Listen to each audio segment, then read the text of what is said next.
Hello and welcome back, Squirrel Nation. I hope you're all having an outstanding day. Today's topic is going to be Riktor 101, which is going to be an all-inclusive guide. It's going to cover his strengths, his weaknesses, heroes that counter him, heroes that he counters, build order, Arcana, and then finally I will cover combos and things to practice. Note on that, it is going to be a part 2 video, so the first part I will cover all the basics, and the second part will dive into gameplay and all the combos and that type of thing. So anyways, with that said, let's dive in.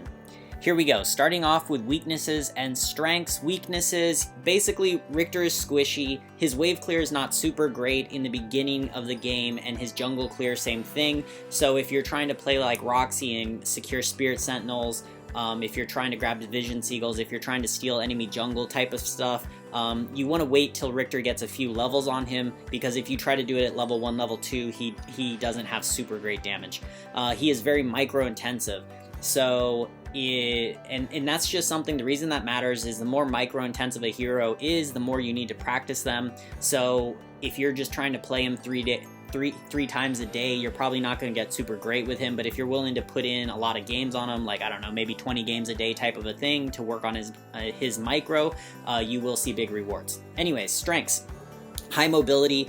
Because of his passive, when he switches stances, he is very, very fast to roam, which is a great thing about him. His poke. So Riktor is somebody, he's going to hide in a bush, he's going to jump out with his S1, and just kind of poke at the wave and at the enemy hero, and then use his S2 to decide whether he wants to take the fight or if he just wants to disengage with it and get out without taking damage. So, outplay potential, he has crazy outplay potential because of his S2, which does make him immune, which is the next thing also, but it also makes him not only immune from damage, but also immune to CC, and he can actually reflect the CC back at the enemy heroes. And finally, true damage. True damage is great for those of you who do not know, because it ignores all armor. So all the damage ignores armor and goes straight to the enemy hero's health pool. Let's start off with the heroes that Riktor is countered by. Florentino counters Riktor because Florentino's just OP basically. But when Riktor tries to poke in with his S1 out of a bush, Florentino can just start to brawl with him, and if his flowers are already set up, or he hits his flowers onto Riktor, Riktor's going to have a lot of trouble escaping and disengaging. Riktor's S2 can counter the flowers, but the problem really becomes when Florentino already has the flowers up around the minion wave. If Riktor tries to poke in at the minion wave, Riktor just starts his flower resets and gets huge burst damage out on Riktor, and Riktor just can't put that amount of damage back out onto Florentino. Virus just causes a very awkward fight against Riktor because the nature of her passive, she can avoid Riktor. She doesn't have to she doesn't have to be in range of Riktor's S1. So if they're equally skilled players, Riktor will have a very hard time landing his S1 on Virus, and her passive can actually cover an entire bush, so she can keep poking away at Riktor actually with her passive, and she should win wave clear. So it's just a very uncomfortable lane.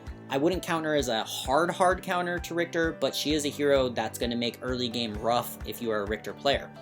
Marja simply does the things that Riktor does, but does them from a greater range.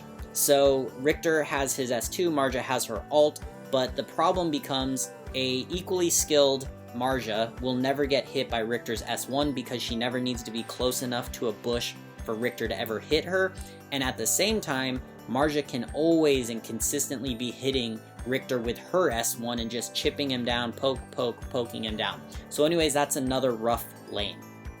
Anyways, onto the heroes that Riktor counters.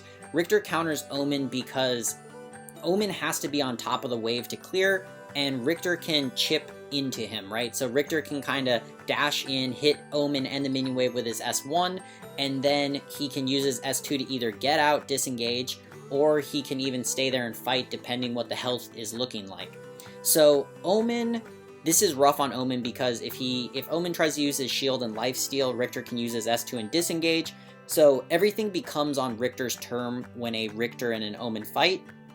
The exception is if Omen lands his ult, Riktor is going to be in a great deal of trouble, but Omen ults tend to be pretty predictable, which I think makes them easy to counter with Riktor's kit.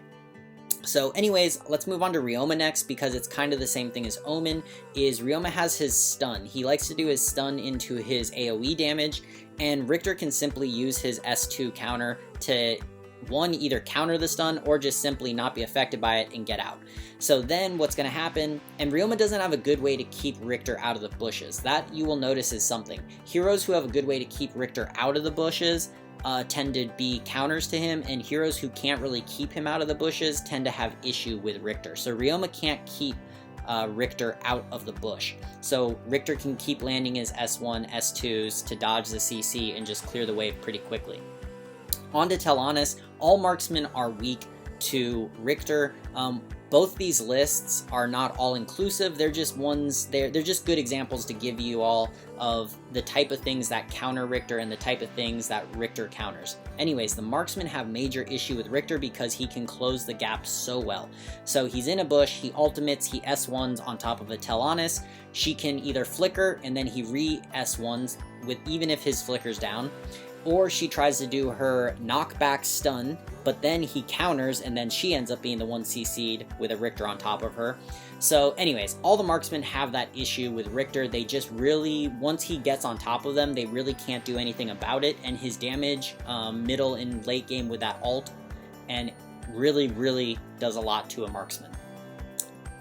On to hero synergies. So the type of heroes that synergize with Riktor are kind of different. So the three here are not the only heroes that synergize, but they represent different types of synergy with Riktor.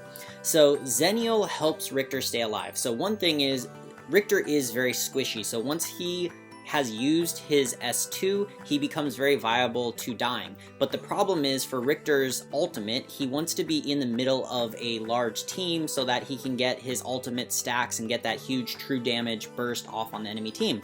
So Zenial, because of his ultimate, which gives damage mitigation plus a heal when he lands, is very good with Riktor, because Riktor can dive into the enemy team, ult, and then Zenial can ult on top of him, and it's going to do huge damage to a clump of enemies. Mina, on the other hand, is very good for Riktor because she is going to clump up the enemy team. So she's going to hook people, she's going to ult them, she's going to be holding them in place. And during that time, Riktor can dive in from a bush, get the knock up, get his ultimate, and just get huge amount of burst damage out on the enemy team. Alice is a little different. Again, one, she can give him the shield, which helps him survive, but more so, it helps him close the gap. So the thing about Riktor is he wants to hit his ultimate S1 combo, okay? That's the main aim of Riktor when he's going into these large team fights. So if Alice shields him, he can move faster, which means he can get further away from bushes before he can S1, and as you play Riktor, this will make more sense why it matters so much, but you will see. Anyways, the other thing Alice can do is when Riktor is ulting, she can throw down her ultimate and silence the enemy team, which is going to make it a lot easier for Riktor to stay alive.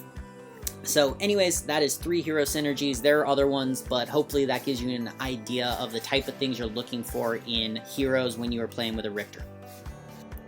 Moving on to stages of the game. Early game, I feel Riktor is strong because he has his S1, S2 combo. He needs to get in the bush, he can come in, knock up the enemy, get that S1, get an auto attack, which does a good amount of damage and it's scaling up, and then he can use his S2 to do even more damage, or he can just simply use it to make it back to the bush or back towards his turret without taking trading damage with the enemy. So I think with Riktor, it's very easy to poke down the enemy laner early in the game, so I think he's strong in the early game. Mid-game, I think he's also strong. The reason why is now he has his ultimate, which is true damage. He is very good at roaming because of his passive, and if you built the Hermes boots, which I like to build on him, then your roaming potential is crazy. You can clear wave quickly with Riktor by mid-game, and then you can just roam to mid and get good ganks. Late game, he also stays strong, and so moral of the story from this slide is that Riktor is just an all-around strong hero. I wouldn't say he's OP, but he is a consistent hero throughout the game. Okay, so on to builds. So to me, there is two types of builds you want to go for. If you're the type of person who you don't really want to roam around and you want to stay more in lane and kind of fight it out with the enemy laner and then maybe grab some spirit sentinels, grab some jungle type of a thing, then you would want to go for the top build, which is lane focused. If you're the type of person who wants to go to mid, look for team fights, look for ganks on the enemy mid laner, that type of thing, then you would want to go for the lower build. Hermes with Riktor and his passive is amazing. He can get to other lanes so quickly. Okay, so the actual build order. So those are the final builds, but the build order I normally go with is boots, and then I build, and I forget the name, but this second item gives you the actual AoE damage that Mantle of Ra gives you. So I go boots, the AoE damage item, Hermes, and then into the Mantle, and finish off the build like that. Two tips on this is once I max out my build, I will actually sell the Hermes, because by that, like super late game, if you've made it there, you don't really need that extra mobility anymore. So I sell Hermes and I either buy Sonic Boots or Gilded Greaves just to make me a little bit more tanky, give me a little bit more survivability in team fights. Second tip is when I'm full build, I queue up Hercules Madness, which is the gauntlets that give you a shield when you get below 40% health.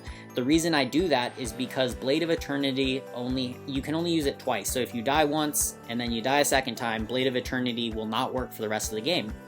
So a trick that I like to do is when I die, I'll quickly sell Blade of Eternity, buy Hercules Madness, and then when I resurrect from the Blade of Eternity, then when the enemies attack me, it will trigger Hercules Madness, which just gives me even more staying power, and it's usually a good way to get extra kills in a big team fight. So on to Arcana. Viable ones for me are Skewer, Onslaught, Benevolence, Assassinate, and Gorilla. I think these are all viable. I can see people using them for different reasons. Benevolence gives you sustain, Assassinate if you're going for a little more early game power, but the main thing you're getting is movement speed, and Gorilla, same thing, is you're mainly going for the movement speed, but the attack speed scales into late game more. So Assassinate's probably a little early game, it's going to give you more power. Gorilla is going to give you late game more power, so that is up to you. So to me, what I go with is I go Onslaught, Gorilla, and Skewer. These are the three that I choose out of that group, but there are definitely other viable ones. The what to practice we will cover in the coming video, so here's the list, but I'm not going to talk about it for now. Anyways, take care and I'll see you in the next episode.